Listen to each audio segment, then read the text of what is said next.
அனைவருக்கும் வணக்கம். இன்றைக்கி தேதி பார்த்திங்கன்னா 17 மார்ச் செவ்வாய்க்கிழமை. தினமணியில் இருக்கிற இம்பார்ட்டன்ட் நியூஸஸ் அனாலிசிஸ் பார்க்கலாம். சரிங்களா? ஓகே, ஃபர்ஸ்ட் ஹெட்லைன்ஸ் என்ன கொடுத்துருக்காங்கன்னா, தேர்தல் நடத்தை விதிகள் கடுமையாக அமல்படுத்த உத்தரவு அப்படின்னு கொடுத்துருக்காங்க.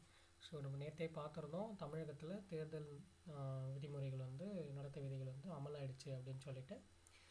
ஓகேவா? ஸோ அதான் இங்கே கொடுத்துருக்காங்க. அதை எலெக்ஷன் கமிஷன் அஃபிஷியலாக நேற்று சொல்லியிருக்காங்க. ஓகே, அந்த 4 மாநிலம் ஒரு யூனியன் பிரதேசம். ஓகே, ஸோ அதான் நாங்கள் பார்க்குறோம். அதே மாதிரி அவங்க சில இது பற்றி கொடுத்துருந்தாங்க. என்னென்னா, இன்ஃபர்மேஷன் பற்றி. இப்போ நீங்கள் ஏதாச்சும் புகார் அளிக்கணும் அப்படின்னா 1950, அதாவது 1950 அப்படின்ற ஒரு டோல் ஃப்ரீ நம்பருக்கு நீங்கள் புகார் தெரிவிக்கலாம். இது கூட கேட்கலாம், எந்த நம்பர் அப்படின்னு சொல்லிட்டு. அதே மாதிரி சப்போஸ் நம்பர் கொடுத்துட்டு என்ன டிபார்ட்மெண்ட் ரிலேட்டட் அப்படின்னு கூட கேட்கலாம். ஸோ எலெக்ஷன் கமிஷன் சப்போர்ட்னா, இந்த மாதிரி சப்போர்ட்னா 1950 அப்படின்றத ஞாபகம் வச்சுக்கோங்க. சரிங்களா? ஸோ அதுக்கப்புறம் பார்த்திங்கன்னா, இந்த இசிஐ நெட்டுன்னு இருக்கு இல்லையா, ஆப் ஒன்று, எல்லா ஆப்பையும் இன்பில்ட் பண்ண ஒரு ஸ்பெஷல் ஆப். ஸோ இதில் பார்த்திங்கன்னா விஜில் அப்படின்ற ஒரு ஆப்ஷன் இருக்குது. சரியா? அந்த ஒரு இது இருக்குது, அப்ளிகேஷன் இருக்குது. அதில் நீங்கள் தேர்தல் நடத்தை விதிமீறல்கள் குறித்து நீங்கள் புகார் அளிக்கலாம். சரியா?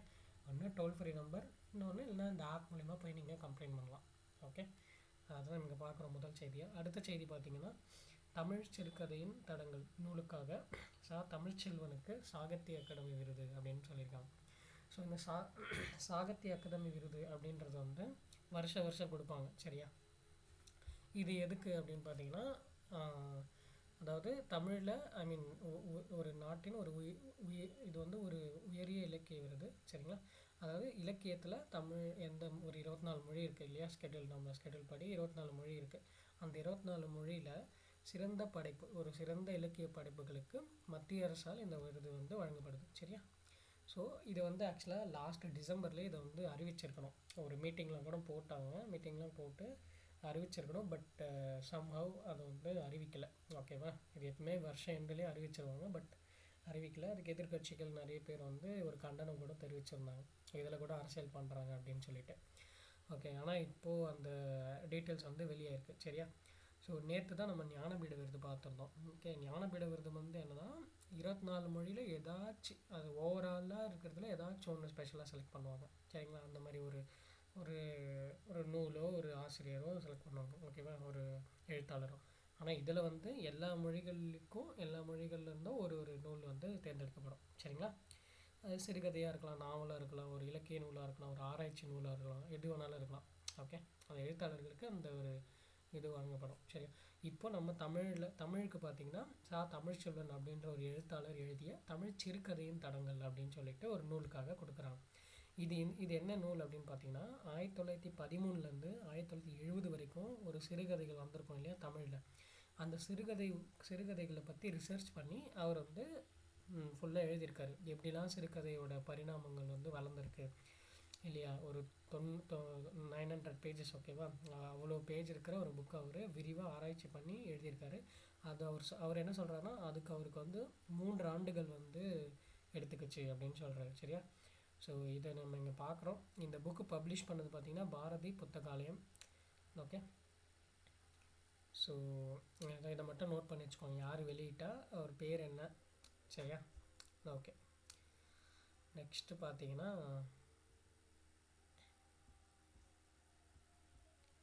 ஸோ நம்ம இந்த அரசியல் செய்திகளை ஸ்கிப் பண்ணிக்கலாம். நம்ம பார்த்தது தான், டேட்ஸ் சொல்லிட்டாங்க. ஸோ முழுக்க அரசியல் செய்திகள் தான் இருக்குது. அதே மாதிரி இந்த கோல்ட்ரிஃப் பற்றி உங்களுக்கு தெரிஞ்சிருக்கும். லாஸ்ட் இயர் மத்திய பிரதேஷில் சில குழந்தைங்க இறந்து போனாங்க, ஒரு துயர சம்பவம்.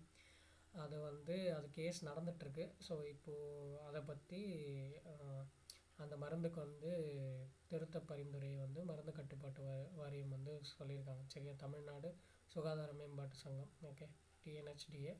ஸோ இந்த கோல்ட்ரிஃபில் என்ன கலந்துருந்தது பார்த்திங்கன்னா, டைஎத்திலின் கிளைகால் அப்படின்ற ஒரு கெமிக்கல். அது பெயிண்ட்டுக்கெலாம் யூஸ் பண்ணுற கெமிக்கல்.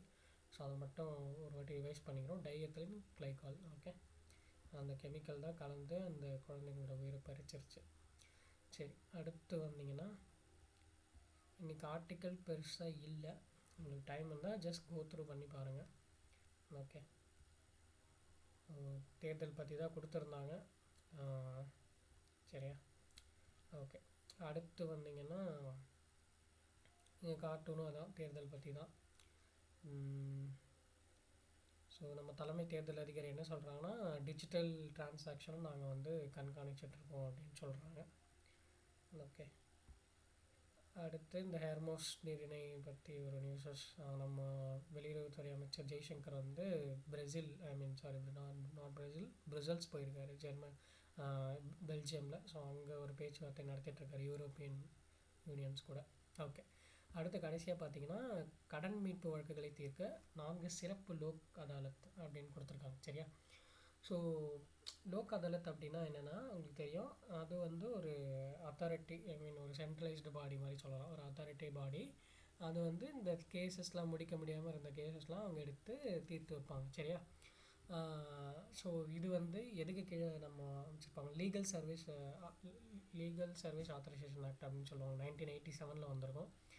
ஸோ அதை பேஸ் பண்ணி தான் லோக் அதாலத் வந்து செயல்படுது. சரியா? இப்போது நம்ம நிர்மலா சீதாராமன் அவர்கள் என்ன சொல்கிறாங்க மக்களவையில் அப்படின்னா, இந்த கடன் மீட்பு தீர்ப்பாயங்கள் மற்றும் கடன் மீட்பு மேல்முறையீட்டு தீர்ப்பாயங்களில் நிலுவையில், அதாவது இந்த கடன் வாங்கிட்டு ஓடி இருப்பாங்க இல்லையா, நிறைய கடன் வாங்கிட்டு அதை வந்து இது பண்ணுறதுக்கு ஒரு ஸ்பெஷலாக ஒன்று போடுவாங்க. ஸோ அந்த மாதிரி தீர்க்கப்படாத வழக்குகளில் ஒரு சிறப்பு லோக் அதாலத், அதாவது நார்மலாக தேசிய லோக் அதாலத் தவிர, நேஷ்னல் லோக் அதாலத் தவிர, இந்த மாதிரி நடப்பாண்டில் இருக்கிற இந்த கடன் மீட்பு வழக்குகளுக்கு தீர்வு காண ஒரு 4 ஸ்பெஷல் லோக் அதாலத்தை வந்து நிறுவ வந்து மத்திய அரசு திட்டமிட்டிருக்கு. சரியா?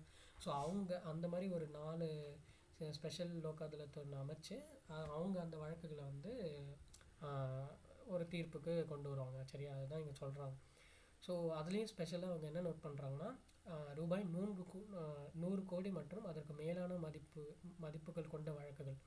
சரி, அதுதான் வந்து 71% இருக்கான். அந்த 71% வழக்குகளை தான் நம்ம இதை முடித்து வைக்கிறதுக்கு தான் இந்த 4 லோக் அதாலத் வந்து ரெடி பண்ண போகிறாங்க. சரியா?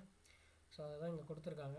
அதேமாதிரி அவங்க என்ன சொல்லியிருக்காங்கன்னா, இந்த ஸ்டார்ட் அப் இந்தியா திட்டம் வந்து எக்ஸ்டெண்ட் பண்ணப்படும் அப்படின்னு சொல்லி, ஸோ அதுக்காக ஒரு டிஸ்கஷன்ஸ் வந்து போயிட்டுருக்கு, விரைவில் அவங்க சொல்கிறாங்க அப்படின்னு சொல்லி. ஸோ ஸ்டார்ட் அப் உங்களுக்கு தெரியும், January 16th வந்து ஸ்டார்ட் பண்ணியிருப்பாங்க, January 12th or 16, 2016. சரியா? இது எதுக்குன்னா வந்து நீங்கள் புதுசாக தொழில் தொடங்குறீங்க, ஒரு பட்டியலினத்தவராக இருந்து ஒரு பழங்குடியினராக இருந்தீங்கன்னா, பெண்களாக இருந்தீங்கன்னா, உங்களுக்கு 10 லட்சம் to 1 கோடி வரைக்கும் உங்களுக்கு வட்டியில் குறைந்த வட்டியில் வங்கி கடன் கொடுப்பாங்க. சரியா? ஸோ அது வந்து இந்த March 31 முடிய போது இப்போ அதை எக்ஸ்டெண்ட் பண்ணுறதை பற்றி சொல்லிகிட்ருக்காங்க. ஓகே, அதுதான் நம்ம இங்கே பார்க்குறோம். அதே மாதிரி பார்த்தீங்கன்னா 24 மணி நேரத்தில் சென்றடையும் விரைவு தபால் சேவை அப்படின்னு சொல்லிட்டு கொடுத்துருக்காங்க. ஸோ 24 ஹவர்ஸில் போஸ்ட் வந்து டெலிவர் ஆகிற ஒரு சர்வீசஸை இன்றைக்கி தொடங்கி வைக்க போகிற நம்முடைய தொலைத்தொடர்பு அமைச்சர் ஜோதிராதித்யா சிந்தியா. ஓகே, அவங்க. சரி, அடுத்து வந்தீங்கன்னா இந்த நியூஸஸ் தான், மக்களவை மாநிலங்களவை நியூஸஸ் தான் இருந்துச்சு. ஸோ கடைசியாக ஒன்று இருந்துச்சு ஆஸ்கர் பற்றி, அதை மட்டும் பார்த்து இன்றைக்கி முடிச்சிடலாம். ஸோ 6 ஆஸ்கர்கள் வாரி கவிழ்த்தது one battle after another. So நேற்று வந்து ஆஸ்கர்ஸ் நடந்தது, 98வது ஆஸ்கர் விருது விழா நேற்று நடந்துச்சு. நேற்று மார்னிங் நடந்துச்சு இந்தியா டைம் படி. ஸோ அங்கே எல்லா விருதுகளுடைய பேர்களும் அறிவிச்சிருந்தாங்க. இதில் நம்ம எல்லாத்தையும் நீங்கள் நோட் பண்ணிக்கோங்க, கண்டிப்பாக சென்ட்ரல் எக்ஸாம்ஸில் ரிஃப்ளெக்ட் ஆக வாய்ப்பு இருக்குது, ஸ்டேட் எக்ஸாம்ஸில் கம்மி தான். ஸோ நீங்கள் சிறந்த திரைப்படம் பார்த்தீங்கன்னா ஒன் பேட்டில் ஆஃப்டர் அனதர். சிறந்த இயக்குனர், அந்த படத்தோட இயக்குனர் பால் தாமஸ் ஆண்டர்சன். ஸோ சிறந்த நடிகர் பார்த்தீங்கன்னா மைக்கேல் பி ஜோர்டன், சின்னர்ஸ் அப்படின்ற படத்தில். சிறந்த நடிகை, அந்த மாதிரி எல்லாத்தையும் ஒரு வாட்டி பார்த்துங்க. இல்லை ஸ்பெஷலைஸ்டாக என்ன இருக்குது அப்படின்னு பார்த்தீங்கன்னா, இந்த படத்துக்கு வந்து 6 hours கொடுத்துருக்காங்க. ஓகேவா? ஒன் பேட்டில் ஆஃப்டர் நம்ம டிகாப்ரியோ நடிச்சிருப்பார். டைம் இருந்தால் பாருங்கள், நல்லாயிருக்கும். ஓகே, ஸோ இந்த ஒரு படம், இந்த படத்துக்கு 6 விருதுகள். அது என்னென்ன கேட்டகரின்னு பார்த்தீங்கன்னா, ஸோ சிறந்த குணச்சித்திர நடிகர், சிறந்த இயக்குனர், சிறந்த திரைப்படம், சிறந்த தழுவல் திரைக்கதை, சிறந்த நடிகர்கள் தேர்வு, சிறந்த படத்தொகுப்புன்னு சொல்லிட்டு ஒரு 6 முக்கிய பிரிவில் இந்த மாதிரி கொடுத்துருக்காங்க. சரியா? ஸோ இதுக்கு முன்னாடி பார்த்தீங்கன்னா ஒரு 4 செக்ஷன்ஸில் தான் அவார்ட்ஸ் வந்து கொடுத்துருக்காங்க. பட் இவங்க 6th நீங்கள் செலக்ட் பண்ணியிருக்காங்க. ஸோ அதை ஒரு ஸ்பெஷலாக பார்க்குறோம். அதே மாதிரி இங்கே பார்த்தீங்கன்னா பெண் ஒரு லேடி சினிமாட்டோகிராஃபருக்கு ஒரு ஃபஸ்ட் அவார்டு கிடச்சிருக்கு. அதாவது சின்னஸ் திரைப்படத்துக்காக சிறந்த ஒளிப்பதிவுக்கான விருதை வென்றதன் மூலம் இப்பிரிவில் ஆஸ்கர் வென்ற முதல் பெண்மணி என்ற வரலாற்று சாதனை ஆடம் டூரல் டார்கபா அப்படின்றவங்க பெற்றிருக்காங்க. ஓகே, இவங்க தான் அந்த படத்தோட சினிமாட்டோகிராஃபர். ஸோ இவங்களுக்கு அதாவது இந்த ஒரு சிறந்த ஒளிப்பதிவாளர் கேட்டகரியில் ஃபஸ்ட்டு பெண்மணி இவங்க தான். சரியா? சரி, அவ்வளோதான் இன்றைக்கி இருந்த முக்கியமான செய்திகள். நம்ம நாளைக்கு செய்தித்தாள் வாசிப்பில் சந்திக்கலாம். நன்றி, வணக்கம்.